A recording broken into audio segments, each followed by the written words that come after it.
আবার এই কথাটাও বলছে আলিমুদ্দিন নকশবন্দি রহমতুল্লাহ আলাইহি, খোদা চেনা সহজ হলে দজ কেন হবে। আল্লাহকে চেনা সহজ হলে জাহান্নামের দরকারই ছিল না। আর পীর পয়গম্বর হাদি হয়ে আসবেন কেন, তবে দজ কেন হবে। ওরে মুমিন চিনলি না তোরা,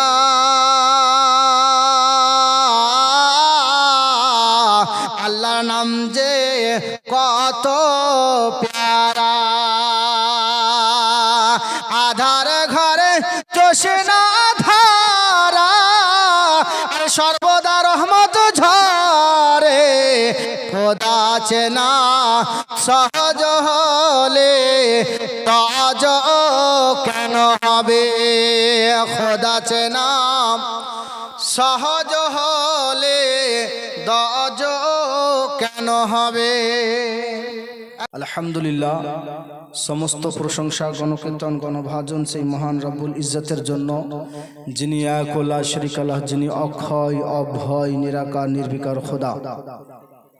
তারপরে পরে কোটি কোটি শান্তির ধারা দরুদ বর্ষিত হোক, অর্পিত হোক মহানবী শ্রেষ্ঠ নবী আকা ইনামদার তাজদারে মদিনা আমিনাল্লাল মরুদ্দুলাল সরওয়ারে কৌন মাকা আব্দুল্লাহ নয়নের তারা আব্দুল মুত্তালিবের শ্রেষ্ঠ পোতা গায়েবের সংবাদদাতা নবী জানাবে মুহাম্মদুর রাসূলুল্লাহ সাল্লাল্লাহু তাআলা আলাইহি সাল্লামের প্রতি কোটি কোটি শান্তির ধারা দরুদ বর্ষিত হোক, অর্পিত হোক। সকলেই বলুন সাল্লাল্লাহু আলাইহি ওয়াসাল্লাম।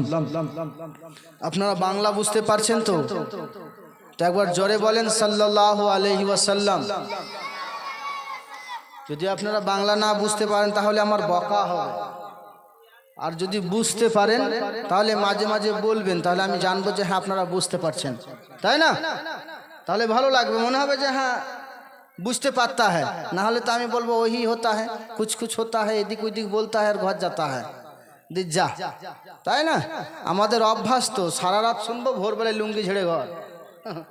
মনে রাখার দায়িত্ব কিন্তু আমাদের নাই। হ্যাঁ, সকাল হবে। কালকে মাওলানা সাংঘাতিক ওয়াজ করেছিল বে, কেমন সালিটা একবারে ছাড়িয়ে দিয়েছিল। কি বলেছিল ওটা মনে নাই, কি বলেছিল মনে নেই। দিয়ে আবার তখন আমরা বলবো আমরা খুব কষ্টেই রয়েছি, আল্লাহ দোয়া কবুল করবে। এই একটাই মুখ, যেদিকে আমরা খাই সেদিকে কেউ পায়খানা করে না, যেদিকে পায়খানা করে ওদিকটার দ্বিতীয় কোনো কাজ নেই, আছে নোংরা বের করা কাজ। এই জবান ঠোঁট আল্লাহ দিয়েছে আল্লাহর জিকির করার জন্য, বাকি সবারই তো আমরা করছি আল্লাহর বাদ, সবারই আমরা করছি। যার করার নাই তারও করছি, আর যেসব ভাষা মুখে নেওয়া যাবে না সেগুলোও নিচ্ছি না আমরা। তাহলে আমাদের মাথায় রাখতে হবে আমরা হলাম আখরি নবীর উম্মত, যার আদর্শ পৃথিবীর সবচেয়ে শ্রেষ্ঠ আদর্শ। তাহলে আমাদের সেই আদর্শটাকে ফলো করতে হবে, মানুষ অটোমেটিকলি আমাদেরকে ভালোবাসবে। বাস আপনি আদর্শটা ফলো করে দেখুন, নিজের জীবন চরিত্রকে পাল্টে দেখুন। অন্যকে পাল্টানোর আগে নিজে পাল্টান। আলিমুদ্দিন নকশবন্দি রহমাতুল্লাহ আলাইহি একটা কথা বলেন, কে তোমার নিজের ভুলের হয় না মালুম, পরের ভুল পে করো জুলুম। অন্যের ভুল আমরা দেখি আর নিজের ভুল, আর আমরা মনে করেছি খুব সহজে আল্লাহ পাওয়া যায়। নামাজ পড়লাম আল্লাহ পেয়ে গেল, কে বলছে রোজা রাখলাম আল্লাহ পেয়ে। আল্লাহ এত সহজ যদি পাওয়া হতো জাহান্নামের দরকারই ছিল না। আবার এই কথাটাও বলছে আলিমুদ্দিন নকশবন্দি রহমতুল্লাহ আলাইহি, খোদা চেনা সহজ হলে দজ কেন হবে। আল্লাহকে চেনা সহজ হলে জাহান্নামের দরকারই ছিল না। আর পীর পয়গম্বর হাদি হয়ে আসবেন কেন, তবে দজ কেন হবে। ওরে মুমিন চিনলি না তোরা,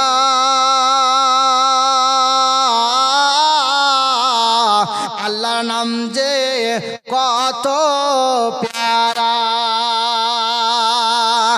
আধার ঘরে তৃষ্ণা ধারা আর সর্বদা রহমত ঝরে খোদা চেনা সহজ হলে তজ কেন হবে খোদা চেনা সহজ হলে দজ কেন হবে এতই সহজ যদি আল্লাহকে চেনা হতো তাহলে জাহান্নামের প্রয়োজনই ছিল না।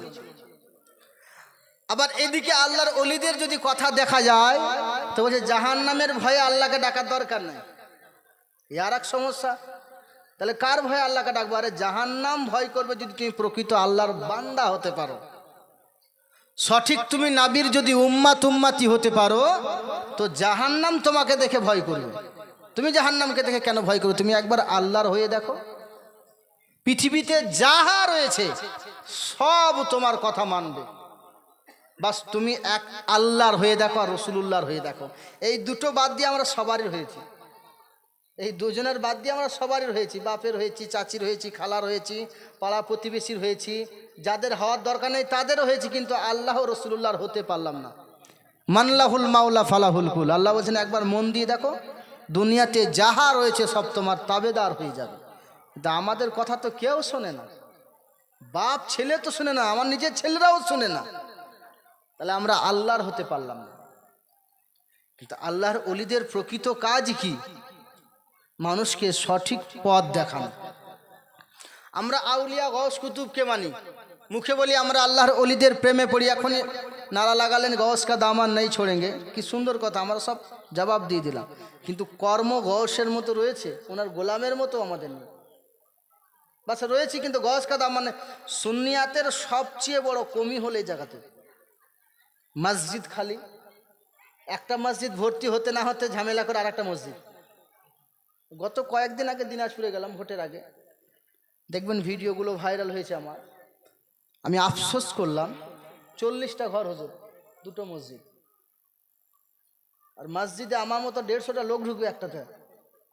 দুটো মসজিদ ভর্তি তো হবে না, একটা মসজিদ তো ভর্তি হয় না। জুম্মা পড়ছে, এতে 2 কাতার ওতে 2 কাতার দিয়ে বলছে আল্লাহকে রাজি করবো আমরা। এই অবস্থা আমাদের। কি নিয়ে ঝামেলা? কি নিয়ে ঝামেলা? কিছু তো একটা কারণ আছে। বসলে শোলা হয় না ওটা।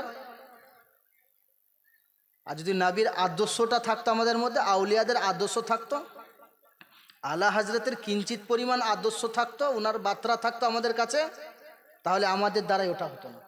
হতো 2টা মসজিদ, একটা মসজিদ আবাদ করার চেষ্টা করতাম।